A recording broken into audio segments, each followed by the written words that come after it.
Bonjour, j'espère que tout va bien chez toi, sinon je suis de tout cœur avec toi. Je vous disais hier que cette semaine, c'est la semaine de l'Épiphanie, ce qu'il faut dire tout simplement la manifestation de la lumière de Dieu, la manifestation de Dieu. Bref, cette semaine, les textes essayent de nous montrer là où nous pouvons trouver un pot de lumière venant de Dieu, la lumière de Christ dans nos vies. Évidemment, ces textes sont bien choisis parce que nous vivons les jours les plus ténébreux de l'année. Nous sommes tout de suite, nous sommes après là le solstice d'hiver, c'est-à-dire les jours les plus courts de l'année. La nuit tombe très vite. Du coup, évidemment, les textes sont choisis pour nous montrer là où nous pouvons trouver un pot de lumière. Et pour nous, la lumière, c'est la présence de Dieu, c'est l'amour.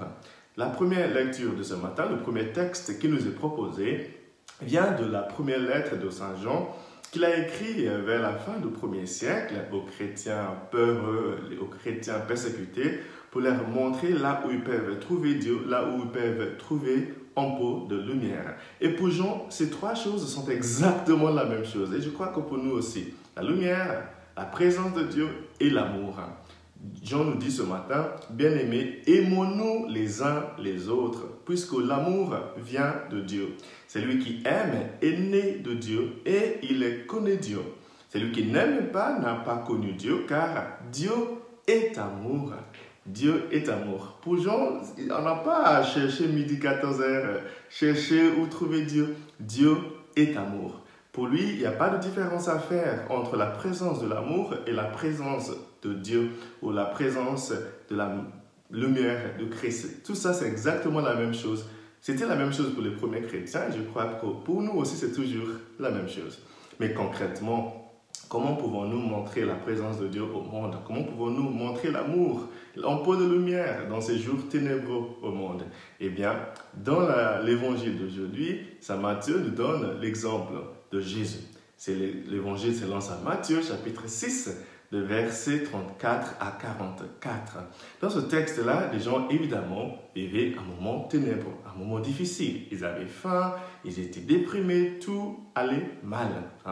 Et bien, en ce moment-là, Jésus fait plusieurs choses dont je vous souligne deux ou trois. On verra combien de temps nous avons. La première chose que Jésus fait, c'est qu'il leur enseigne. Le mot utilisé, c'est qu'il leur parle.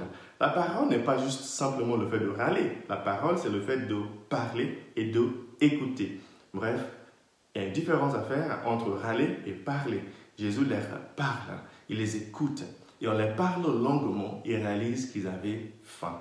Donc, chers amis, la première chose à faire, quand des gens vivent des moments difficiles ou sont déprimés, il faut les écouter, il faut leur parler. Si toi aussi tu te sens mal, tu vis un moment ténébreux, parle, ne garde pas tout pour toi. Cherche quelqu'un qui est digne de confiance et parle. Voilà. Première chose que Jésus fait, c'est de leur parler.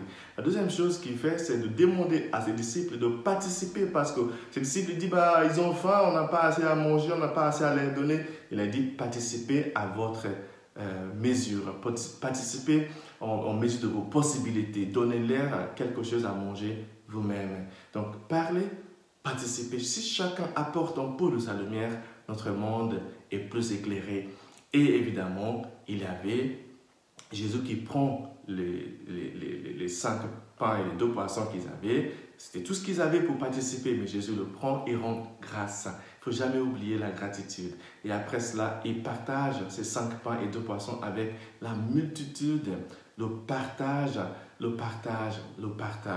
Nous ne pouvons pas avoir la lumière pour tout le monde dans le monde sans que nous soyons prêts à partager. Hier, j'étais à l'église ici à Wagenburg. Il y a quelqu'un qui a écrit dans notre livre de visiteurs, vivons simplement pour que d'autres puissent simplement vivre. J'ai trouvé ça joli. Voilà, partageons. Et la Bible nous dit qu'une fois qu'ils ont fait ça, tout le monde était satisfait. Et il y avait même du reste. Et pour terminer le texte, Matthieu nous dit qu'ils ont ramassé le reste, c'est-à-dire ils n'ont pas gaspillé le reste. Si nous voulons que d'autres dans le monde puissent avoir un pot de lumière dans leur vie, nous ne pouvons pas continuer à gaspiller. Il faut partager, il ne faut surtout pas gaspiller le reste. Voilà comment montrer l'amour de Dieu dans le monde. Voilà comment éclairer un peu la vie des gens qui vivent des moments ténébreux. Parlons-en, échangeons, partageons et ne gaspillons pas. Que Dieu te bénisse aujourd'hui de tout son amour, le Père, le Fils et le Saint-Esprit. Amen.